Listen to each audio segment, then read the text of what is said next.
Hello and welcome to the first in our series of discussions about journalism between mentors at the Ratiu Forum and LSE Ideas joint effort to mentor young journalists from Romania and the region and other journalists that we plan to bring in. This first discussion is between myself and Alison Mutler. We were both chief correspondents of the Associated Press in the early years after the collapse of communism. I arrived just weeks after the 1989 revolution and stayed for about 3.5 years, and Alison was my successor, uh, for which I'm sure, Alison, you are forever grateful. I am done. I eventually, I eventually went on to other positions at AP, and among other things, I was the chief editor for Europe and Africa. Uh, uh, During the 2000s, based out of London, and the chief editor for Middle East, um, based out of Cairo during much of the 2010s. And here we are.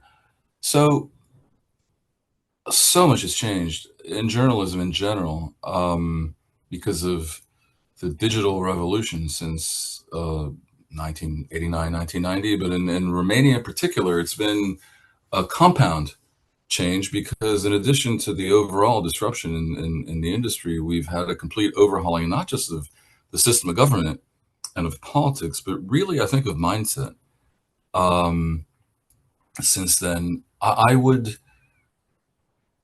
recall this when I arrived in Romania. Uh, it was a stunning and quite romantic situation in that everyone was feeling this rush of freedom and of positivity, and possibly was a little bit too optimistic about what is to come. And as a young journalist at the time, I noticed very quickly that something was weird about journalism because the people had been uh, muted for so long, and journalism had been fake news in a real sense for so long that they didn't quite know what to do with their freedom. So everything was an avalanche of opinion. Um, I mean, if Iliescu, the new president, who is a very controversial figure, would hold a news conference, some headline in some newspapers would be Iliescu again proves he's illegitimate and a crypto communist. And in the pro Iliescu newspapers, it would be Iliescu again shows that he's rescued the country. I mean, there would be no news. It was all opinion. And moreover, it was badly argued opinion. It wasn't. There was no structure. There was no evidence. There was no argumentation. It was all just polemic and very bad poesy. So I've been following Romanian journalism very closely since then to try to observe the stages of its evolution and hopefully its improvement. And it certainly has improved. Alison, do you also arrived shortly thereafter, roughly in that time? Did you notice the same thing? Well, Dan, I had a quick look before we started talking about this on the history of the Romanian Revolution. And as you said, before 1989, all we had were the Communist Party newspaper Scânteia, plus a couple of other pieces. I think Informație Bucharest was a tiny bit more free. And the first newspaper to be born was actually Libertatea on the 22nd of December. And that was when Nicolae Ceausescu and his wife had that famous fleeing from the Communist Party headquarters in a wobbly helicopter, which eventually led to their demise and execution. So the Romanians were very keen. As you said, it was very romantic feeling of freedom, and the Romanians wanted to talk because for many years, if you came to Romania before 89, the streets were silent. People wouldn't talk to you. So suddenly Romanians have found a voice. And as you said, it wasn't always very disciplined. There was no structure. And what everybody was delighted about, which taps into what you were saying, was the right to have an opinion. So opinion was more important than facts. And particularly for the first couple of years, there'd be newspapers that just, the articles just ramble on and on and on. It was good there was freedom, but it was actually hard to sort out what was happening. And that's was like, you probably remember, you came before me, but you must remember when Evenimentul Zilei was born. Absolutely. And that was I mean, you probably can talk about that. That was a very interesting change to Romanian journalism, which had been very wordy, very long, very opinionated. It was Ion Cristoiu who decided Romania needed a different kind of journalism. So what do you remember from Evenementul Zile? Oh, it's absolutely true. That was a revolution. It was an earthquake. Romania, the Ratiu Report was not exactly the second coming of the Financial Times, uh, but it was different from the nonstop polemics and political obsessions of most of the other newspapers. It was essentially a, a lower level scandal sheet in those days. And even though it had some things that were not in any way based on truth, like, stories about a dog born with two heads or whatever, but it attempted to be a normal, if extreme, Western tabloid. It was a broadsheet in format, but it was a tabloid. And it was scandal, and it was gossip, and it was brief stories, as you say, with zero patience for the polemics and the political seminars, as I said, badly argued political seminars of the other newspapers. And so it took off because the average person does not want to read a polemic, even if they've been hungering for some freedom of expression. I mean, there's a point where you run out of patience for hearing about how good or bad Ceausescu may be. And this fed that hunger, but it was not by any means elevated journalism or even proper journalism in the early days. And Christoiu himself, the editor-in-chief, would have, his own column where he sometimes addressed political issues, but again, it was brief and it was written for the average person, not for a professor of comparative politics. And that was absolutely a step in the evolution. I was involved in evolution myself. About 2 years after the launch of Inventul Zile, I was leaving Romania, and together with some people who had money, whose names I won't mention, and involving a play that guaranteed some advertising from abroad, we tried to set up a newspaper whose sort of ideologue was me. And my goal was to introduce into Romania yet the next element in the revolution, or in the evolution of Romanian journalism, which would be, a lowbrow, proper newspaper. So it wouldn't be the New York Times, but it would be, one of the tabloids in New York. It would be louder and brasher and less intellectual and easier to read and with bigger pictures and with more provocative headlines, what we today would call clickbait. But at least it would have no lies and just no nonsense and no UFOs. It wouldn't be that. It would be, like a tabloid, like the Daily Mail or something in Britain.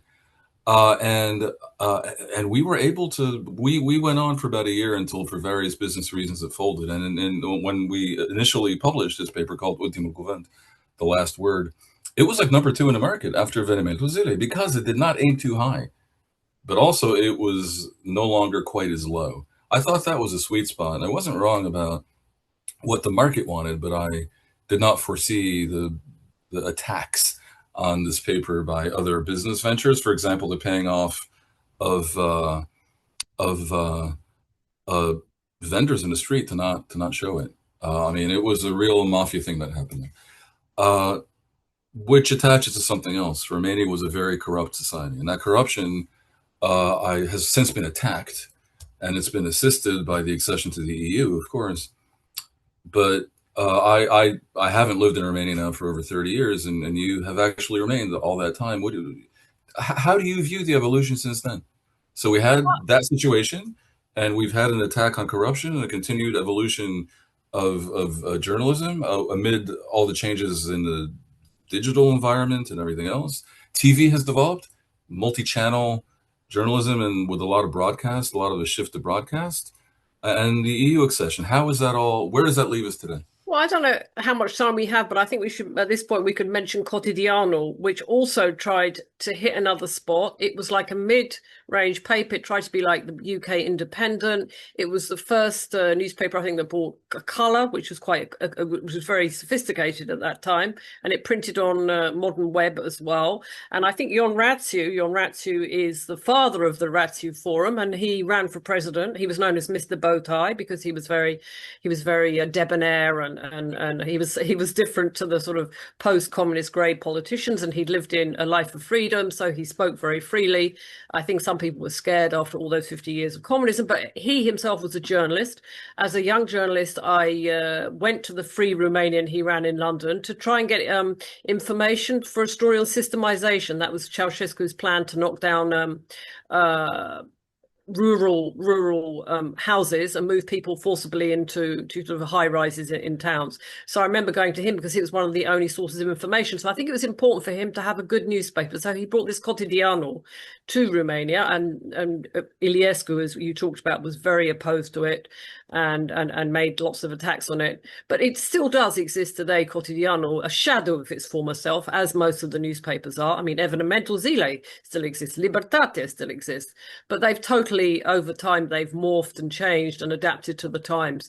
And talking about journalism, we shouldn't forget radio journalism. Radio journalism actually did very well in Romania in the mid-90s because Romanians are good at talking. And it's reasonably cheap to set up a radio station. You can have a room and you have the equipment, and that's it. And so Romanian radio took off in the 1990s. I remember doing a feature about it for AP, and then television stations came along. But then, as you said, times changed after the internet. There's hardly any printed newspapers. There's no kiosks, those famous kiosks you mentioned anymore. They don't exist. I remember in the old days going downstairs on a Tuesday or Wednesday, there'd be Romania Mare, a disgraceful but very hilarious paper brought out by Corneliu Vadim Tudor that everybody sort of loved reading, but it was absolutely appalling by today's standards of what it could say. I mean, it just said terrible things. It was xenophobic and Yeah, hyper-nationalist. yeah. But And anti-Semitic, I believe, too. yeah, it was anti-Semitic. It was all this, but there was also a lot of, when it did like personal profiles, there was a lot of humor in it, and they weren't, Mhm. So that's why like people like to. I don't think people bought it because it was anti-Semitic, though it was anti-Semitic. They bought it because they liked reading sort of bitchy takedowns of various public characters, because he did write with some humor. So they had non-xenophobic readers who were attracted to them because, in a way, the quality of the writing and the charisma. Exactly. He was a talented writer. He was just completely Bonkers. crazy and bonkers, as we'd say. So I that adjust my vocabulary to your accent. So yeah, there was Robert, there was Express. They had a few, they were good because they had that was also owned by the Evenimental Zile group. They had good investigations and slightly more civilized, if you like, writing, a bit higher than Evenimental Zile. So let me ask you this. The opinion was tamped down by all these efforts to move to something else that isn't just constant opinion.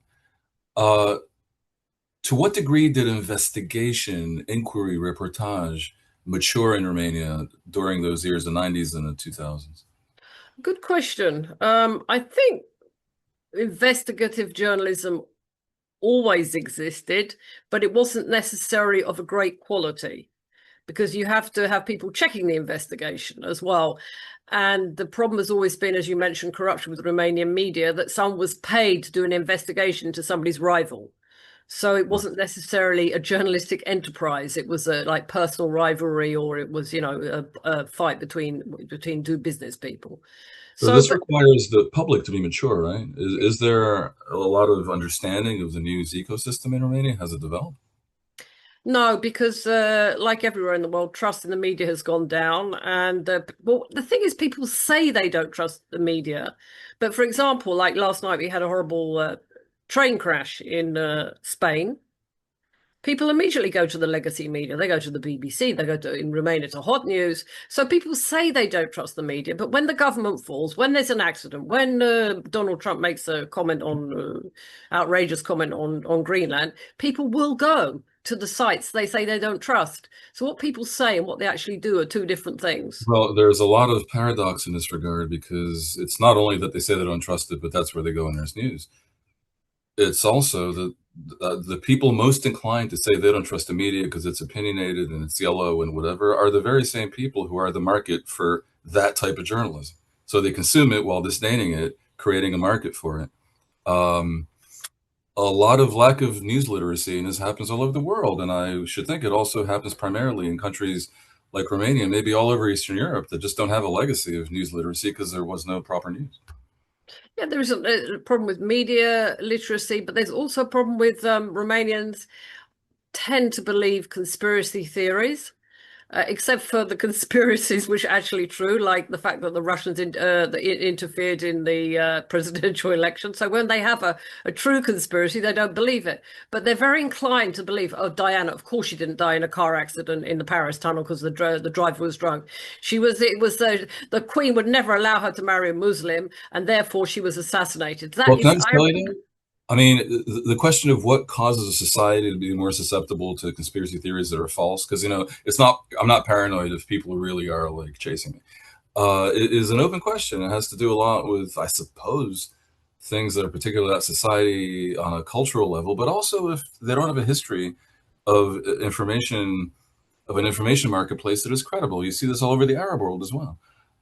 They just don't have credible sources, and our governments are not a credible source because it's mostly dictatorships of one form or another. And so when you don't have sources of truth, you seek them elsewhere, and they're it's the ecosystem does not what we have developed as a species does not include many potential avenues for proper information if it's not the media and it's not the authorities and it's certainly not social media. uh, what's it going to be? I mean, at the end of the day, we can't invent a fourth dimension that we don't see, and so they tend to go back to some version or other of media in hopes that they can create trust. And I wonder if the emergence of a multiplicity of TV channels, some of which are attached to outside greater networks like Euronews, for example, uh, might have helped have foreign standards from countries or outside standards from countries that do have a legacy of freedom and of credibility in media helped. And in general, the broadcast ecosystem that by now in Romania is quite profound, very different from what I recall with one channel. Uh, has that helped things along? Good point. Good point.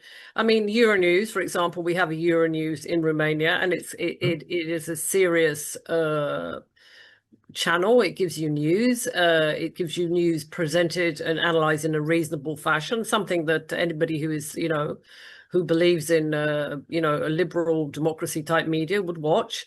We also have the case of Antenna 3, which was a very controversial channel at one point, is now allied with CNN. And you've seen the standards go really up. And I know they have somebody embedded there. So it's become a very credible news source. So, and it's the main, I think it's the main TV news channel in Romania. And the national TV doesn't necessarily have a high audience. It has a very wide audience, but they have standards and things they can say and they can't say, and it's very neutral. It's not overtly pro-government, for example, even though it's a public new broadcaster. So we do have, and there's something called DG24. I don't know who they're owned for, but they are also they are serious and reliable news sources. Not all the television stations are. We have some which are very cowboy, shall we say, and they're very fueled by, let's just say, non-mainstream political interests, and all their headlines that you see running across the crawl at the bottom of the screen are absolutely appalling by any news standards. It's just designed to provoke and incite, and it's not true. I mean, if it Well, were true, that would that's be another thing. hardly unique to Romania. I mean, No, if you look at what's no. happening in the media landscape in the U.S. and elsewhere, I mean, if you look at the big picture, not a lot to be proud of. If you look at the certain slices of the big picture, then there's a huge amount to be proud of. But of course, maybe part of the problem is that the business model of all media has been rattled and almost trashed by the digital economy. Romania, I think, is no different in this regard than anything else. But let me ask this: do you think that the evolution of journalism in Romania that we've discussed was in any way particular to Romania, or was it something that you more or less saw in all of Eastern Europe and all of post-communism? No, I would say, I mean, obviously we don't have, Romania doesn't have the same problems as Hungary, where all the media is under the control of Orban, or most of it is, or Russia, for example, where the only independent media is outside the Russian borders. So I think we have a plurality in Romania, which is good. But I think there's a lot of mediocrity. And you mentioned before investigative reporting, which has really developed in the last few years. And we have, you know, among our mentors, we have some stellar, you know, investigative reporters. But investigative reporting is extremely expensive and timely. So, you know, for that, you need grants or some kind of income, because nobody can afford in the AP. You might have a journalist working on a story for 6 months, but you have to have, you know, deep pockets for that. It's journalism which is necessary, but it's journalism which costs. Bill? So I think investigative journalism has continued, and I think, which is good, and I think it's probably to do with grants that are given by, you know, not necessarily Romanian bodies, outside bodies who are interested in investigative reporting as a craft, as a pillar of democracy. That is important. I think Romanians are good at getting the news out as it comes, but I think the problem still remains. We're talking about Romanian journalism, not necessarily the question you asked me, is that they don't structure their news. They just have a good headline. Maybe the lead is good. The lead is inside talk. That means the first paragraph. But the rest of it is just cut, copy, paste from press statements or statements made by a politician. And there's no context and background. These are things which take time, but they give a product quality. And it also means that they stand the test of time. So in 5 years, somebody's looking at a story. What does this mean? Story is another word we use is a word we use in the trade for article. What does this mean? And the Romanian, again, it's because the pressure, like it is everywhere, is on volume. I mean, I've heard of journalists who work for sort of news sites who have to produce dozens of articles a day, and it's just, you know, they're on a spin wheel, round and round and round, and you can't give quality when you know, you can't give quality when the emphasis is on quantity. Well, undoubtedly true. I, I find this problem in a lot of countries, again, without a strong journalistic tradition, that there's no context in the stories. There is the assumption of foreknowledge, which, you know, will hold for part of your audience. But it really is surprising to me the degree to which in Romania this continues to be an issue. In almost every article I read, they don't explain to the audience how we got to this point, how this point fits into the larger point, and how something that is being presented as outrageous sits on a wider scale. Like, you know, in our mentorship program, I was mentioning how absurd it would be if in Monte Carlo some publication would talk about like the horrible degree of poverty in Monte Carlo, and you know, and they'd find some person who's poor. But obviously, if you zoom out even just a tiny little bit, the idea is absurd because, you know, Monte Carlo or Luxembourg or whatever are very, very wealthy. Uh, it helps to understand where you sit in the overall picture, and otherwise you risk looking not just provincial but ridiculous. And in Romania, I find the contextualization is still very meager, generally speaking. Do you agree?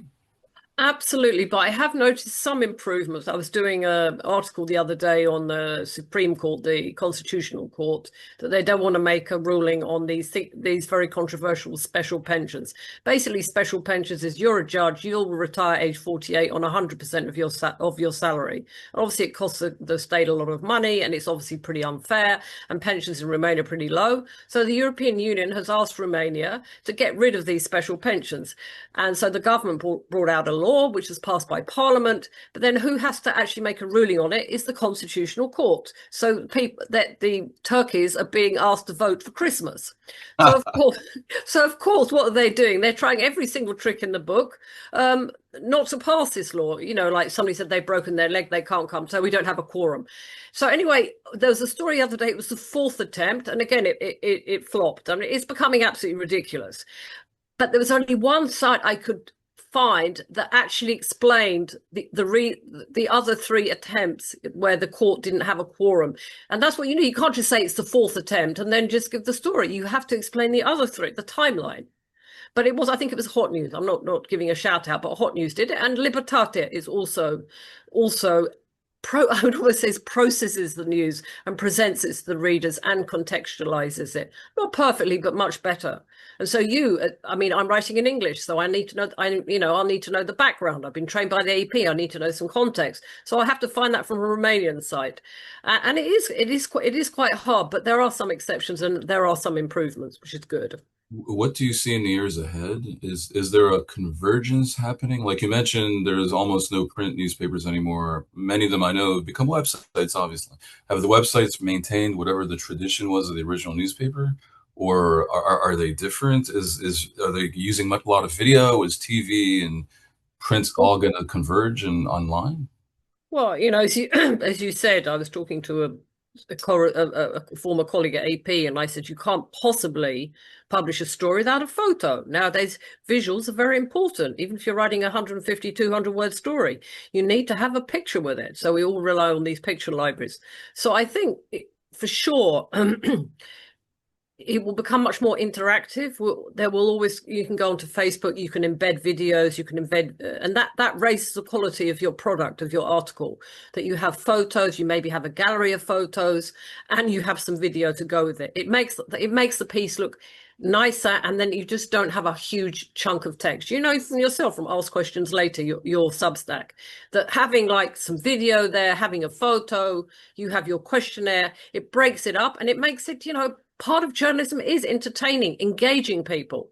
So you really do nowadays, those of us that publish online, we definitely have to spice up the content. I mean, not spice up as in make it more varied with visuals. Well, I mean, you speak as the editorial director of Romania's, I guess, main English Romanian website newspaper with a storied past, indeed, universal. So what are your plans? Like, do you have a vision to help drag Romania even further into No, the I mean, future of good journalism? it's very, very hard because to actually invest in your site requires money and a lot of investment, and you have to get that investment. We could not, for example, afford to put up a paywall because we would lose our readers, and we really don't have enough traffic. And we have to rely on not rely on them, but we need to have advertorials, which is another thing the media doesn't necessarily talk about. But that's like, a company wants to promote, I don't know, umbrellas, and they'll come to you and say, can you publish this, and you'll get some money, and you'll do that. So that is something that you have to do to make some money. Some sites get grants, and the other thing is you have to expand. I know there's a site here in Romania called G4 Media where they had a pet page, and it was very, very popular. It's like the New York Times. I think that New York Times makes money from its cooking section. So it's not necessarily the hard news that you and I is our bread and butter that makes the money, but it's obviously these slightly more softer things like pets or cooking lasagna or something like that make money. So you do have to engage in that. Plus, having online sites means you don't have to have a newsroom, which is not good, but it saves a lot of money. Oh yeah, of course. I mean, look, It's not good, but it saves money.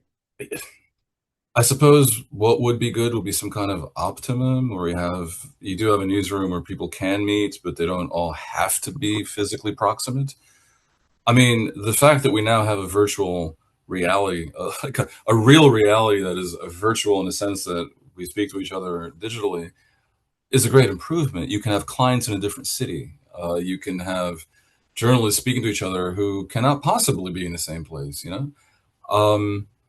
but having it be all virtual certainly sounds like you have trouble creating a culture of the newspaper and a sort of bonhomie and a convivial environment that creates collegial collaboration, some natural. Sparking ideas off each other. Yeah, of course, of course. Well, all right. So, are you optimistic about the future before we wrap up? How do you see things headed? Where do you see things headed? Well, I hope that we can get to a stage, particularly this is a completely different subject, but the hybrid war, which is being waged against Europe and Romania included, which actually almost brought Călin Georgescu, who was a pro-Russian presidential candidate, to power. What I'm hoping is that Romania is a member of EU and NATO, that its government will see fit to actually offer serious media funding, transparently, but funding. Because I think media is such an essential part of democracy that it is worth strategic investment.